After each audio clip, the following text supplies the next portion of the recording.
안녕하세요, 이영석입니다. 자, 오늘은 한 플로리스트의 얘기를 좀 해보려고 합니다. 여기서 나중에 결론을 내겠지만 두 가지 정도는 여러분들이 좀 깊게 생각해 볼 수 있는 그러한 얘기가 될 것 같아서 주제로 정했습니다. 어느 플로리스트의 생각. 물론 일본 얘기입니다. 한국에서 잘못하면 큰일 나니까 일본의 한 플로리스트의 얘기를 해볼 건데, 할아버지가 플로리스트 소위 꽃집을 했었어요. 1948년에. 그러니까 지금 이제 70년 이상을 계속 그 손녀가 받아가지고 지금 그 꽃집을 하고 있는데, 그 역사를 돌이켜보면 좀 흥미로운 점이 있습니다. 우리나라도 거의 비슷한 시기일 것 같습니다만. 그 일본 사가현 도스시라는 곳에 골목길에 꽃집이 있어요.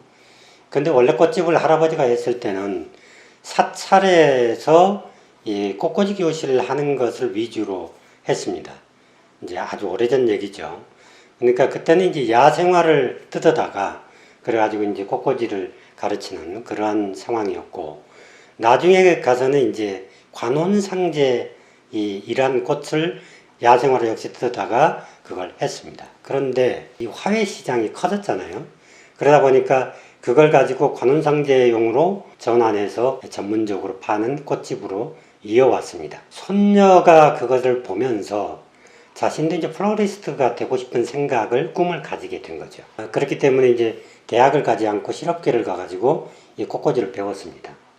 근데 그러고 나서 이제 나왔는데, 꽃집을 하면서 계속 이제 관혼상제 꽃만 이렇게 하다 보니까 이게 마치 내가 기계 같은 생각이 들었다는 겁니다.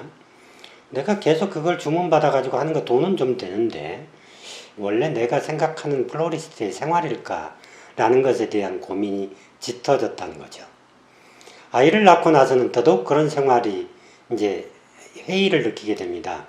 그러니까 아이들하고 놀 시간도 없고, 새벽 시장을 봐야 되고, 그때마다 똑같은 그 관혼상제 이런 꽃이나 만들고, 이걸 배달해 줘야 되고, 이게 좀 지겨웠던 거고, 원래 내가 생각했던 그 방향은 아니라는 생각이 들었습니다. 그때까지 이제 종업원들을 다 내보내고 설치미술 공부를 하기 시작합니다. 설치미술을.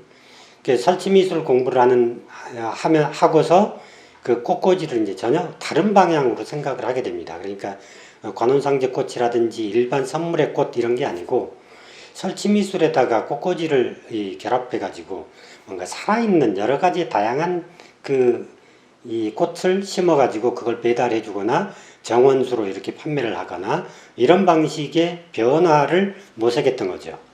그런데 그런 시장이 그동안에 없었기 때문에 이것에 대한 게 이제 그 매출이 급격하게 줄어들 거 아니에요. 그래서 이제 어려움을 겪었지만 그로부터 한 3년 정도 그렇게 프로모션을 계속 하다 보니까 점점 늘어나가지고 그러한 설치미술과 꽃꽂이를 결합한 그러한 상품을 이제 수요가 늘어나기 시작했습니다. 그래서 어느 정도 이제 돈을 벌고 나니까 또 어떤 생각이 드느냐 하면, 야, 여기서 내가 나 혼자 이렇게 하는 것보다 많은 사람들이 꽃을 사면서 또 다른 선물을 같이 사가게 하는 방법도 괜찮지 않을까라고 해서 쿠키를 만들기 시작합니다. 그런데 재밌는 것은 그 쿠키를 스스로 또다시 쿠키 제조법을 배워가지고 하는 게 아니라 그 동네에 사는 아줌마 가운데서 쿠키를 잘 만드는 사람을 골라서 그 옆에 스페이스를 제공합니다. 그래서 그 꽃과 쿠키를 같이 묶어서 판매하기 시작하죠. 그게 이제 의외로 또 인기를 끌기 시작합니다. 그랬더니 이제 가끔 와가지고 거기에서 꼭 꽃이라고 해서 꽃만 파는 게 아니지 않냐, 이런 생각이 들어서 거기에서 꽃카페로 다시 발전을 시키죠. 꽃카페를 하다 보니까 많은 사람들이 여기 마치 마실방처럼 놀다 가는 그런 공간으로 바뀌게 됩니다. 그러다 보니까 동네 여성들이 와가지고 꽃도 보고 커피도 마시고 쿠키도 먹고 이러다가 네일 케어 같은 것도 좀 필요하지 않겠어? 라고 해서 그 옆에 또다시 가게를 빌려서 네일 케어의 공간을 또 다른 사람에게 제공을 합니다. 소위 말하는 샵인 샵의 모양을 띠게 된 거죠. 그러다 보니까 이런 케어 서비스, 이런 육체적인 케어 서비스뿐만이 아니라 정신적인 케어 서비스까지를 고루 이렇게 하는 하나의 공간으로 재탄생하게 됩니다.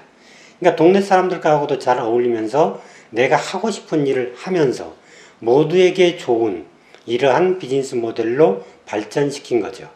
그러니까 그 지역에서는 그게 굉장히 유명한 그러한 곳이 됐습니다.